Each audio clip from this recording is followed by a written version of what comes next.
6세대 전투기가 등장하면 5세대 전투기는 구식이 될 것입니다. F-35와 같은 5세대 스텔스 항공기의 개발 및 배치는 오늘날 세계 군사 논쟁에서 핵심 이야기 중 하나입니다. 대한민국도 F-35와 KF-21을 통해 공군력을 증강시키고 있죠. 하지만 군사 강국들은 이미 6세대 전투기의 설계를 앞당기고 있습니다. 6세대 전투기 개발은 스텔스 전투기를 개발한 국가와 5세대 전투기 개발을 건너뛰거나 포기한 국가로 나눌 수 있습니다.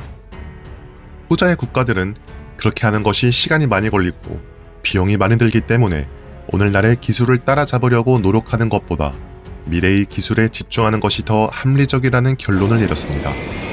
6세대 전투기 개발국은 미래 전투 항공 시스템과 템페스트 전투기를 개발하는 예비 단계에 있는 프랑스, 독일, 영국이 포함됩니다. 템페스트 전투기의 주요 특징으로는 인간 조종사의 스트레스가 극심하거나 당황한 상황에서 이들을 돕는 인공지능을 꼽을 수 있습니다. 조종사 헬멧의 센서는 뇌 신호를 비롯한 여러 의학 데이터를 모니터링하고 여러 비행을 거치면 템페스트의 AI는 생체 및 정신작용 정보를 대량으로 축적하게 됩니다. 조종사 개인별 특성을 담은 이 데이터를 통해 도움이 필요할 경우 AI가 개입, 예를 들어 엄청난 압력으로 인해 조종사가 의식을 잃으면 AI가 대신 조종하는 것이죠. 10년 동안 수호의 57 스텔스 전투기 개발을 포기한 러시아는 개념적인 6세대 미그-41을 이야기하고 있습니다. 그리고 일본은 국내 6세대 F-3 스텔스 전투기를 고려하고 있지만 미국에서 영감을 받은 5세대 디자인에 만족할 것으로 보입니다. 중국은 6세대 전투기에 대한 작업을 시작한 것으로 알려졌습니다. 인도 공군은 2020년 10월 8일 공군의 날에 6세대 전투 시스템 개발 계획을 공식 발표했습니다. 인도 공군 참모총장은 개발 중인 인도의 전투기가 6세대 특성을 갖게 될 것이라고 말했습니다. 현재 미국은 스텔스 폭격기를 포획하기 위한 공군의 관통 대공 장거리 스텔스 전투기와 해군의 RF-AX 두 가지 프로젝트를 진행하고 있습니다. 미군과 보잉, 록히드 마틴 및 노스롭 그루머는 6세대의 개념을 공개했습니다. 1. 스텔스. 사드와 같은 효율적인 지상 기반 대공 방어 시스템인 스텔스 기체와 장거리 미사일은 이제 광대한 영공을 위협할 수 있습니다. 스텔스 항공기는 비탄 방지와 함께 안전한 거리에서 대공 방어를 할 수 있어야 합니다. 또한 스텔스 전투기는 공중전에서 비스텔스 항공기보다 훨씬 뛰어난 성능을 보였습니다. 따라서 낮은 레이더 단면적과 레이더 흡수제가 필요할 것입니다. 2. BVR 미사일. BVR 미사일은 핵심 기술로 남을 것입니다. AIM-120 암램과 같은 범위의 미사일은 이미 200km 이상 떨어진 목표물을 타격할 수 있지만 현실적으로는 민첩한 전투기 크기의 목표물을 타격할 수 있는 좋은 기회를 갖기 위해 훨씬 더 가깝게 발사해야 합니다. 중국의 PL-15와 같은 공대공 미사일 역시 적과 보이지 않는 거리에서 쏴를 수 있습니다. 3. 엑스레이 비전 파일럿 헬멧. F-35는 뛰어난 상황 인식 디스플레이, 주요 계기 데이터를 위해 기체를 통해 볼 수 있는 정교한 헬멧 장착 디스플레이를 개발했습니다. 헬멧 장착 조준경을 통해 미사일을 표적으로 삼습니다. 이 헬멧은 미래 전투기의 표준 기능이 되어 조종석 계기판을 대체할 가능성이 있습니다. 음성 활성화 명령 인터페이스는 또한 전투기 조종사에게 예상되는 무거운 작업 부하를 완화할 수 있습니다. 4. 더 큰 기체와 효율적인 엔진. 스텔스 기술이 확산되면 서로가 발견을 못해서 다시 근접 항공고전의 시대가 올 것이라는 예측이 있었지만 현대의 카운터 스텔스 기술은 어떻게든 레이더를 강화하고 운송 능력을 발전시켜 원거리에서 적 스텔스기를 포착하여 공격하는 방향으로 가고 있습니다. 미군 스스로 F-35급 스텔스기를 300km 거리에서 포착할 수 있다고 주장합니다.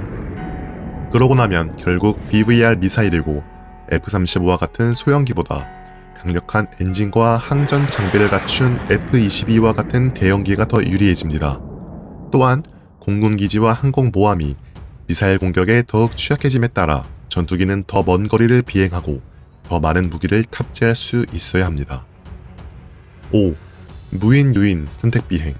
수십 년 동안 군사 전문가들은 인간 조종사가 필요로 하는 추가 중량과 생명에 대한 위험을 견딜 필요가 없는 무인 전투기로의 전환을 예측해왔습니다.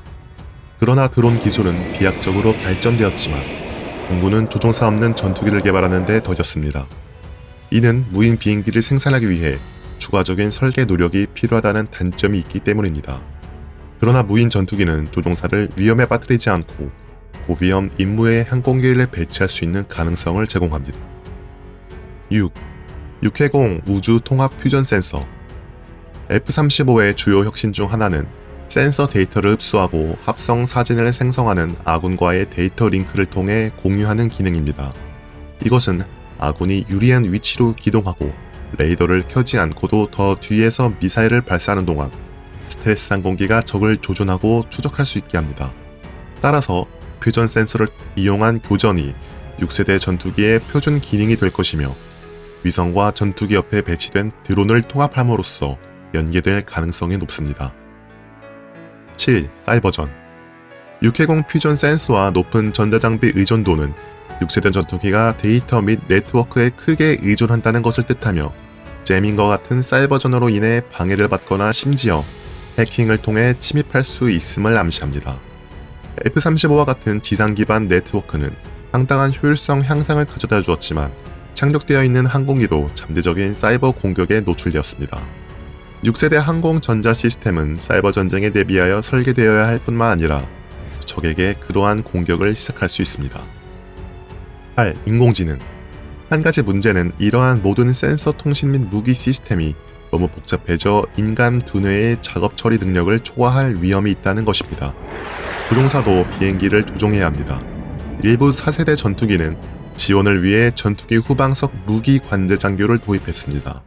하지만 5세대 스텔스 전투기는 모두 1인승 전투기였습니다. 미 공군은 전투기 관리에 보다 일상적인 작업을 처리하고 조종사에게 어떤 데이터를 제공해야 하는지 결정하기 위해 인공지능으로 눈을 돌리고 있습니다. 또한 인공지능과 기계학습을 사용하여 드론을 조종할 수 있습니다. 9. 드론.